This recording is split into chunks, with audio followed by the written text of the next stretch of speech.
Namaste, Hamisha Khush Raho Bitia. My name is Manisha Singh. Today I am teaching you quality analysis of the products during storage studies in principles of food preservation and technology lab under discipline of food and biotechnology.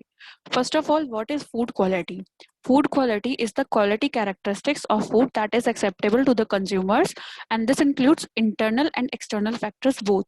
The external factors as appearance, shape, size, color, gloss and consistency, texture and flavor factors such as federal grade standards, for example of eggs, and internal are chemical, physical and microbiological.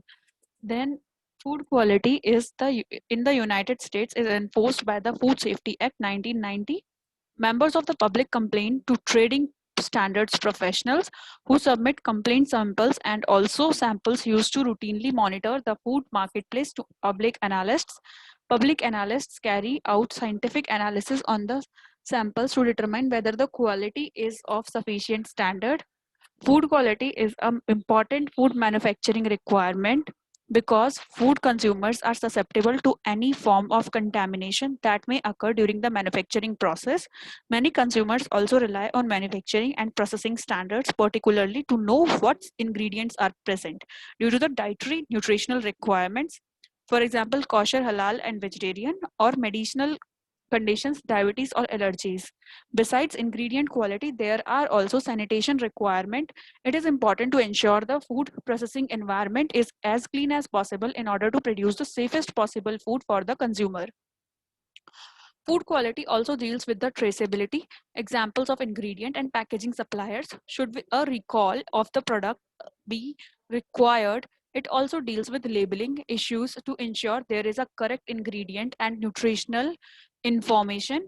There are many existing international quality institutes testing found products, food products, in order to indicate to all the consumers which are higher quality products. And then food storage. Food storage allows the food to be eaten for some time after harvest rather than solely immediately. It is both a traditional domestic skill in the form of food logistics, an important industrial and commercial activity. Food preservation, storage, and transport, including timely delivery to the consumers, are important to food security, especially for the majority of people throughout the world who rely on others to produce their food. Food is stored by almost every human society and by many animals.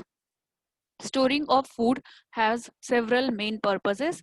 Storage of harvested and processed plant and animal food products for distribution to the consumers, enabling a better balanced diet throughout the year, reducing kitchen waste by preserving unused or uneaten food for later use, preserving pantry food such as spices or dry ingredients like rice and flour for eventual use in cooking, preparedness for catastrophes, emergencies, and periods of food scarcity or famine, then protection from animals or theft.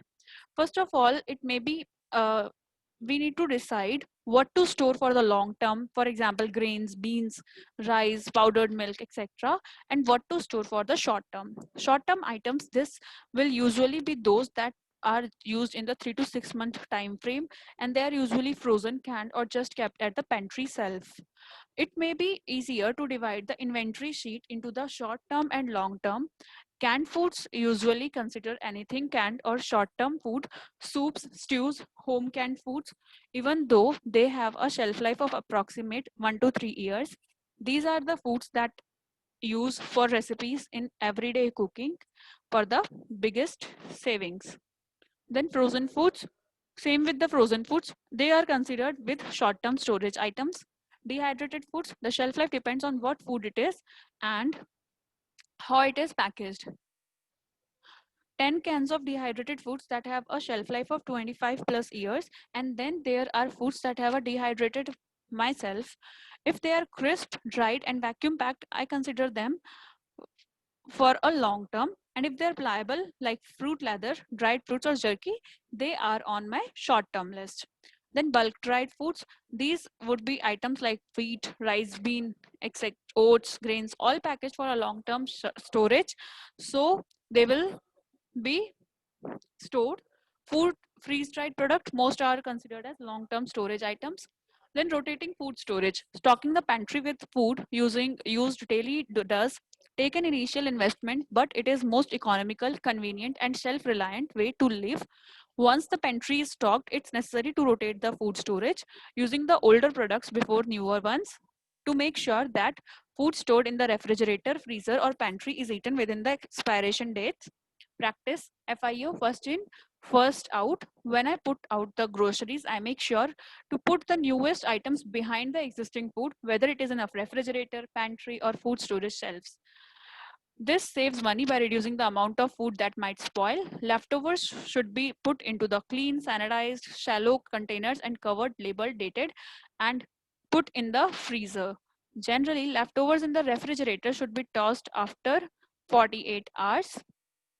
Shelves similar to the pictured make it easy to keep the older products in front while the newer products are inserted and rolled down behind the older ones. There are also patterns for DIY shelving for food storage available on the internet. If you don't have access to this type of shelving, keep a black marking pen on the shelf and quickly write the date on the cans and packages when you put them away. At a glance, you can see what needs to be used first. Hope you all are satisfied with this session. This session is powered by Digital Version 2.0 Jyoti Vidyapith Women's University Jaipur. If you have any query, please mention it in a comment box. I will resolve them whenever we have a live session. Thank you so much for watching this video.